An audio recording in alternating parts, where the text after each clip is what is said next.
It's the Andy and Dave Daily right here on the Muskegon Channel. I am Andy O'Reilly. That's Dave Cackley. And I got thinking about this. Okay. We might need to move our times. To what?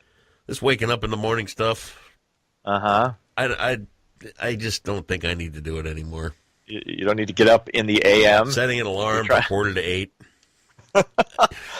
Oh, my. You know how angry that makes me that you get to sleep in until 7:45? I get up 4 hours earlier than that. Yeah, well.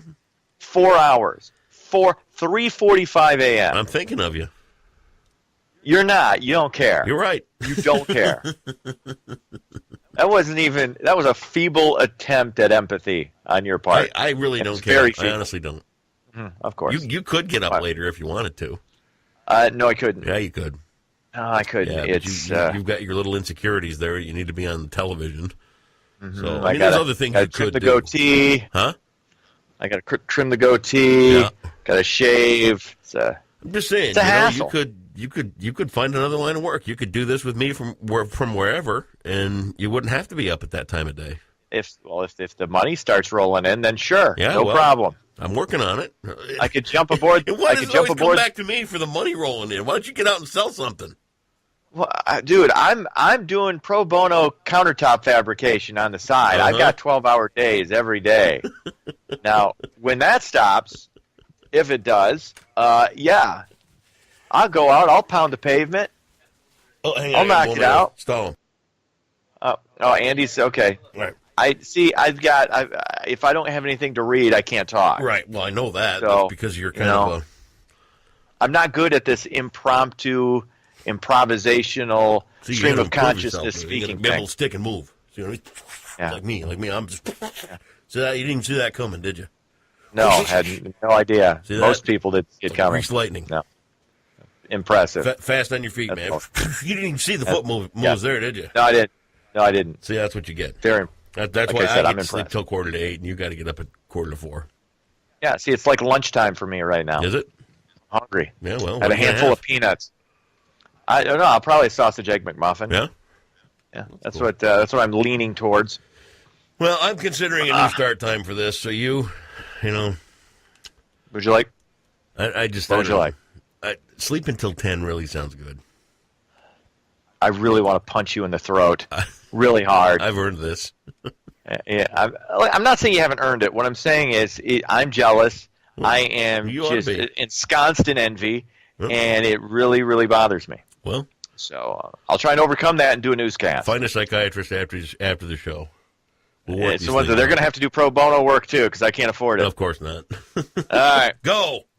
All right, let's get into it. The gunman who killed 26 people inside a small Texas church on Sunday was armed with an assault rifle, 15 loaded magazines, and an obsession with a family dispute.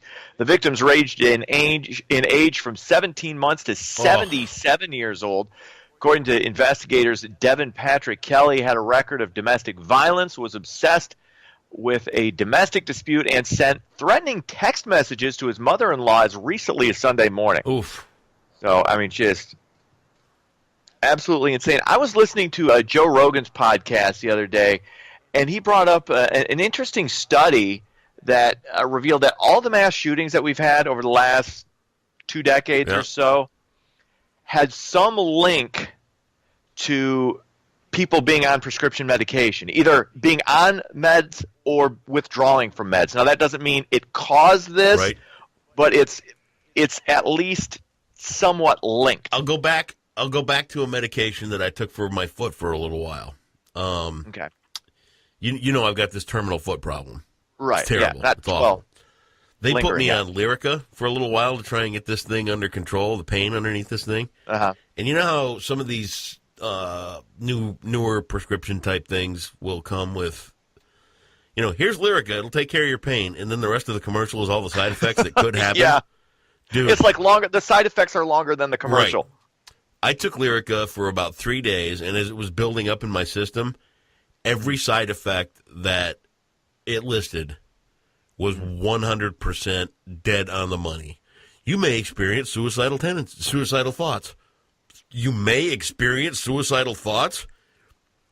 Dude, You may be sitting there in a chair and wish you could throw yourself off the top of the Empire State Building.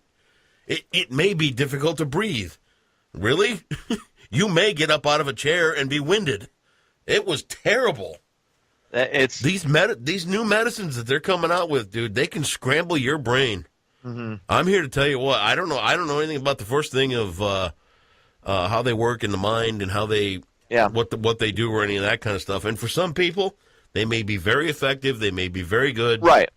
They may be the key to a free and happy life. I don't know. Right. But for and me, most people are. Whoa.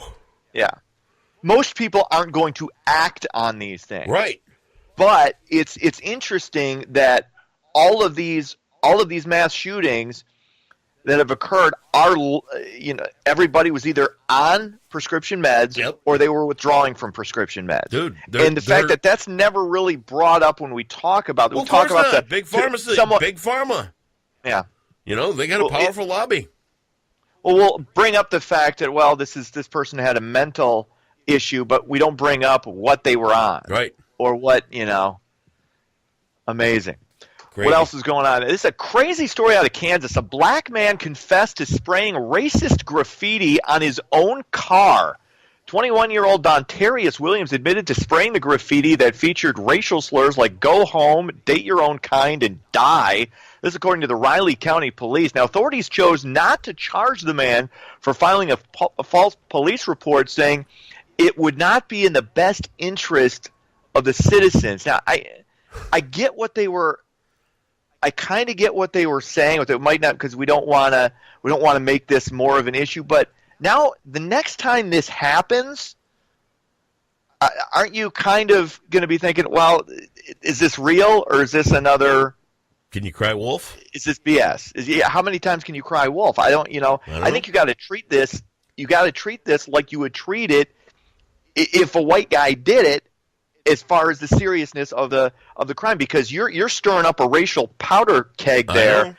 That you don't know what's gonna push people one way or the other. That's some dangerous stuff. Because we talk about words, not words.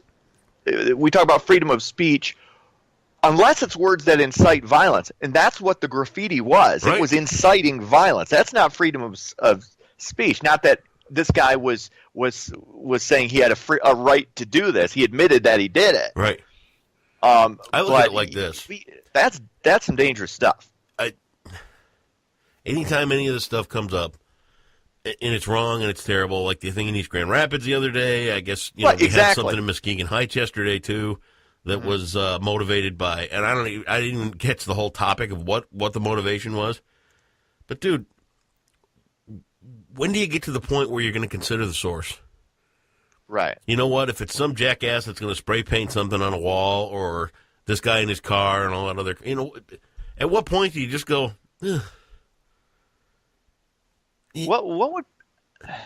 If somebody came by and spray painted up my car and it said cracker and Irish and all this other kind of stuff, it would be annoying and it would be terrible and all this other kind of stuff. But at the end of the day, I would still kind of go, what kind of clown does this? Right. You know what I mean? You look at them more as a joke than as a threat. No, I wouldn't look at it as a joke. But these things are all done to get a reaction. Right. You know what I mean? And if you don't overly react to these kind of things, yeah. You know what? If you go out, you want to incite a riot. Right. You know what I mean? It seems... if the reaction isn't there to incite that riot, right, this kind of annoyance will go away. Now, the guy had apparently said this was some type of post-Halloween prank or something, but it's like, what is that doesn't... I don't know what the motivation is behind this. I mean, to spray paint... Like most of us understand, like, racism is bred of ignorance. Right. Okay, that's what racism. These are just ignorant people. But a guy spraying racist graffiti on his own property, what is that? I mean, ignorance again. But again, it's the reaction to this stuff. Yeah. You know what I mean? And I'm not for racism. I'm not in condoning anything or any of that kind of stuff. That's not what. It's just the reaction to it. Right. Don't I react. think, and that, you know what, that's most situations in life are not what happens to you. It is how you react to it, and that's 90% of everything. Don't I react. think. There you go. What else is going on? It's I'm not saying election. don't act on it. Right, I know what you mean. You know what I mean? I know what you mean. There are serious issues. Yes, I'm not saying don't act. I'm saying don't react. Right. That's all. It's election day across the state. Polls open at 7 a.m. You don't need identification in order to vote, but it does speed up the process. So the Secretary of State is advising you to bring your ID, unless you want to engage in voter fraud. That's up to you. Right. I mean, I'm not. We don't encourage that. No, we don't encourage it, but I'm saying. Voters in several counties, including Newaygo, will see new voting machines for the first time. 5 more counties will have new equipment and use next year. Now, the voter ID, I still don't get this. You have to have identification for literally everything in life. I mean, you can't have a job, you can't get government benefits, any of that stuff without identification. But we're willing to take people's word for it. And I would say this, and Democrats are whining about this, but if it were helping Republicans out, Republicans would be all for this. Yeah. If you go, oh, yeah, you don't need ID. No, Brad. If it all depends on who it helps out, as far as to whether or not you're for or against a voter ID for the most part. But it just seems to be a common sense thing to me. Do you know anybody who doesn't have identification?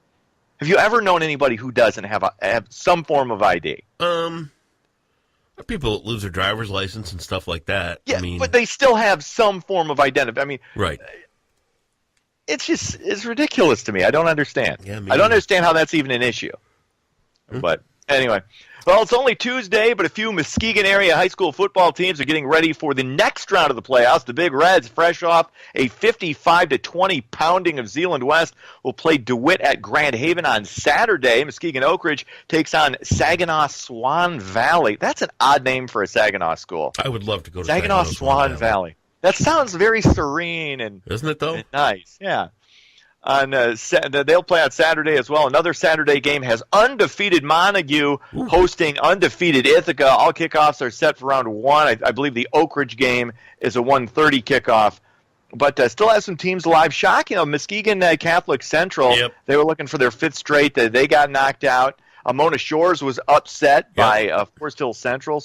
But still a few teams looking to bring home some hardware. I would just like to add to this, not necessarily claiming anything. It could be pure coincidence. It could be part of my reach. I'm just saying that I do have a daughter that's a teacher at Montague. So in the undefeated season, I may have a hand in that. I'm just saying. Yes. Somehow you I'm married not claiming into it. that I have actual ties to the undefeated season up there in Montague, but we do have a daughter that teaches English and Spanish, or Spanish and marketing, or whatever she teaches. I don't know. You married into perfection, is what you're saying. All I'm saying is that the family tree reaches all the way up to Montague. Right. I'm just simply saying that there could be some ties. All right.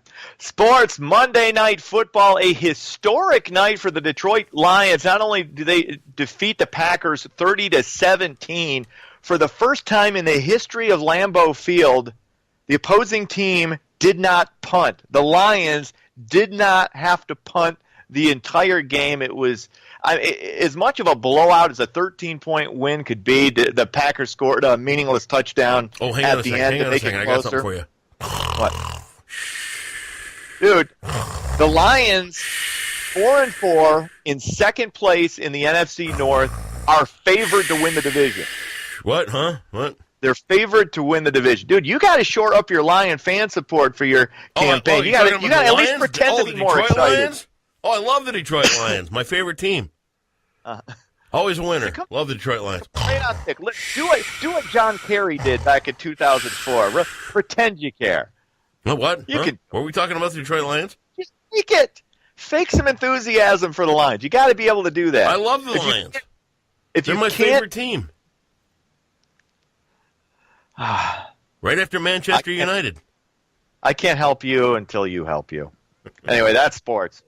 Have yourself a great Tuesday. Go vote.